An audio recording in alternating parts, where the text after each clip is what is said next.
It's my pleasure to introduce two titans of filmmaking, Jim Cameron and Michael Bay.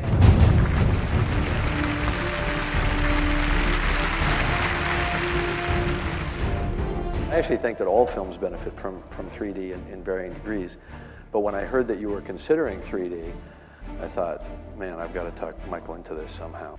He invited me to the set of Avatar, and he's like one of my idols here. And he says, Michael, we've done everything. And I'm like, well, you sunk the Titanic. I didn't, so I got a lot more to do. But he said, you got to look at it as a toy. It's another fun tool to help get emotion and character and create an experience. And I'm always trying to create a great summer experience for the moviegoer.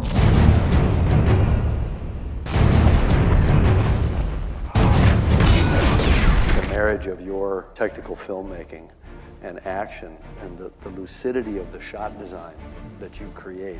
These long, evolving shots that just go and go till your jaw's dropping. And I thought, I've got to see that in 3D. Was there anything that you actually did with the camera with this rig that hadn't been done before or tried to do? A lot of stuff. We're putting these rigs on these cable cams, and you know, you put a 3D camera on a wingsuit guy following these wingsuit guys through the canyons of Chicago, through the buildings, around the buildings, about 150 miles an hour.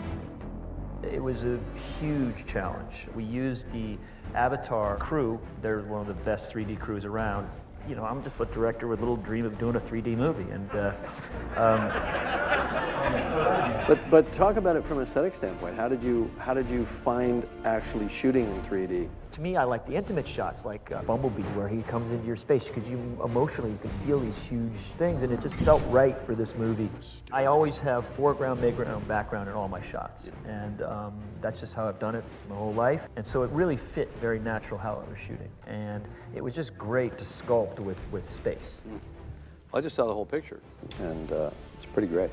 I like the depth, you know, I mean, I like the fact that you're using the 3D aggressively and really embracing it. What's the most exciting element of 3D movie making at this point? Just like Jim said, I had fun on the set shooting it. It was like a new toy, and I actually had a wonderful time doing 3D. I think it's the applause of the audience when they see something that blows their minds. That's the most exciting part, and you know you've won them. You know you've taken them someplace. I mean, it's what we just experienced here.